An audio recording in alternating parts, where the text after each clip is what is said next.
조진성 목사의 주블리 코어 메시지.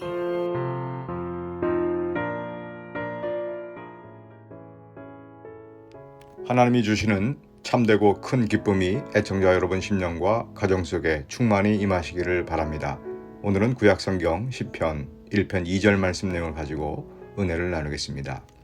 시편 1편 1절에는 하나님께서 복 있는 사람은 세 가지를 하지 않는 사람이라고 말씀해 주셨습니다. 어떤 사람이었죠? 이 악인의 꾀를 따르지 않는 사람이고요. 또 죄인의 길에 서지 않는 사람, 그리고 세 번째는 오만한 자들의 자리에 앉지 않는 사람이었습니다. 자, 그렇다면 복 있는 사람은 뭔가를 하지 않는, 다시 말해서 수동적이고 소극적인 그런 행동만 하면 되는 걸까요? 이어지는 2절 말씀을 보게 되어지면 이제는 뭔가를 하지 않는 행동이 아니라 뭔가를 적극적으로, 능동적으로 해야 하는 행동으로 복 있는 사람을 설명하고 있습니다. 그것이 뭡니까? 바로 여호와의 율법을 즐거워하고 그 율법을 주야로 묵상하라는 것이죠.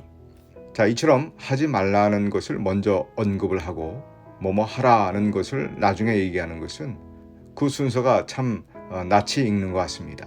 구약의 율법을 집약해 놓은 그 십계명은 우상 섬기지 말라, 살인하지 말라, 도둑질하지 말라, 거짓말하지 말라, 이것처럼 주로 하지 말 것에 대한 계명이라면 신약에 와서는 두 가지의 큰 계명으로 요약을 하는데, 첫 번째 계명이 무엇입니까? 마음을 다하고 목숨을 다하고 뜻을 다하여 주 너의 하나님을 사랑하라. 그리고 두 번째 계명은 내 이웃을 내 몸같이 사랑하라 입니다. 모두 뭐뭐 하라의 형태를 가지고 있죠. 우리가 미성숙한 어린아이 때는 찾길에서 놀지 마라, 낯선 사람 따라가지 마라, 위험한 것 가지고 놀지 말라, 주로 이 뭐뭐 하지 말라라고 하는 말을 많이 듣고 자랍니다. 그러다가 그 아이가 점점 자라고 성숙해지면 이제는 뭐뭐 하라의 행동을 요구받게 되죠. 부모님을 공경하라, 남편을 사랑하라, 아내를 사랑하라, 또 가난한 자들을 도와주라. 즉, 이 자발적으로 스스로 뭔가를 하는 그 행동으로서 그 성숙함이 드러난다는 것입니다. 뭐가 느껴지십니까? 하나님께서 복 있는 사람에 대해 가르쳐 주시기를 그동안 뭐뭐 하지 않는 소극적이고 수동적인 그런 행동 차원에만 머물지 말고 이제는 뭐뭐 하는, 즉 적극적이고 능동적인, 보다 성숙한 복 있는 사람이 되라는 것입니다.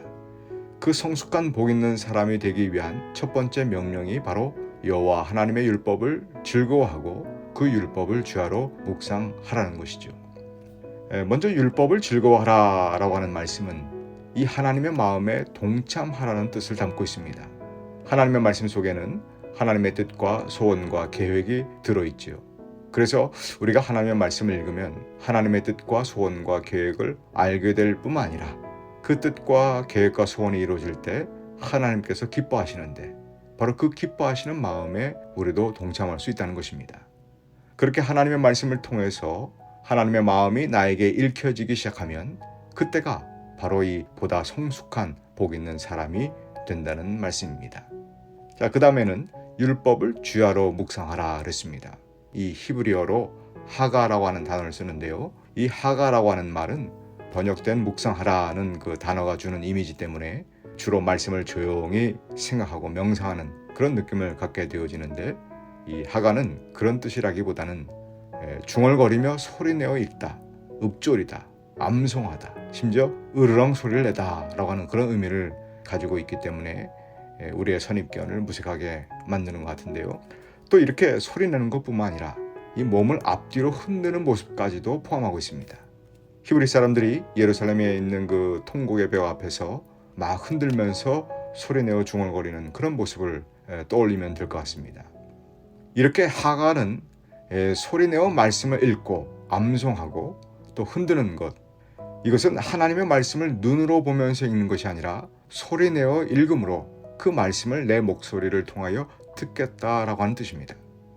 그리고 또 그렇게 읽고 소리내어 말씀을 들으려고 하는 것은 그 하나님의 말씀이 내 삶 속에, 내 몸과 내 마음 속에, 내 영혼 속에 확실히 배어지는, 그래서 확실히 적용되기를 소원하는 그런 강한 의지가 담겨 있기도 합니다. 그리고 이렇게 하가로 묵상하는 것은 언제 하라고 되어 있습니까? 주야로 그랬죠. 즉 낮이나 밤이나 하라는 것입니다. 밤은 역경과 환난과 고난의 시간을 의미하고요. 또 낮은 뭔가 일이 잘 풀릴 때를 의미할 것입니다. 아프고 괴롭고 슬플 때 좌절과 실망이 몰려오는 그 어두운 밤에도 그분의 말씀을 읽고 적용하며 사는 사람이 복이 있는 사람이고, 또 반대로 승승장구하면서 일이 술술 잘 풀릴 때도 그때 내가 내 경험을 의지하거나 내 능력을 의지하고 내 지혜를 의지하면서 교만해지는 것이 아니라 바로 하나님의 말씀을 의지하고 그 말씀을 읽고 읊조리면서 적용하며 사는 사람, 바로 그 사람이 진정으로 복 있는 사람이라고 말씀하시고 있는 것입니다. 우리가 이 가전제품을 사면 그 제품에 관한 사용 설명서가 그 제품 안에 들어 있습니다. 그 사용 설명서는 누가 만들었을까요? 당연히 그 제품을 만든 회사가 만든 것입니다. 그 제품을 가장 효과 있게 잘 사용할 수 있는 방법과 주의사항들을 꼼꼼히 다 기록해 놓은 것이 바로 그 설명서죠. 여러분, 우리 인생은 누가 만드셨습니까? 바로 하나님이 만드셨습니다.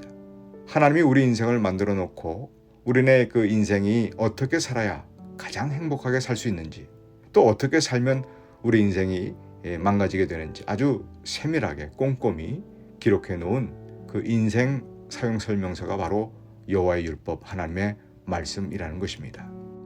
저와 여러분 모두가 어떤 상황과 어떤 환경에 처해 있든지 이 하나님의 말씀인 여호와의 율법을 붙들고 또 읽고 묵상하고 내 삶 가운데 적용함으로써 이 하나님이 가르쳐 주시고 또 하나님이 인정하시는 참으로 복 있는 사람으로 살아가게 되시기를 우리 주님의 이름으로 축복합니다. 지금까지 시카고 주블리 교회를 섬기시는 조진성 목사의 주블리 코어 메시지였습니다. 주블리 교회는 418 노스 프레일리에 에비뉴 먼들라인에 위치해 있으며 주일 예배가 주일 오전 11시 30분, 금요 예배가 금요일 오후 8시, 새벽 예배가 화요일부터 금요일까지 오전 6시에 있습니다. 신앙상담이나 교회에 대한 자세한 사항은 전화 224-602-1750, 602-1750으로 문의하시기 바랍니다.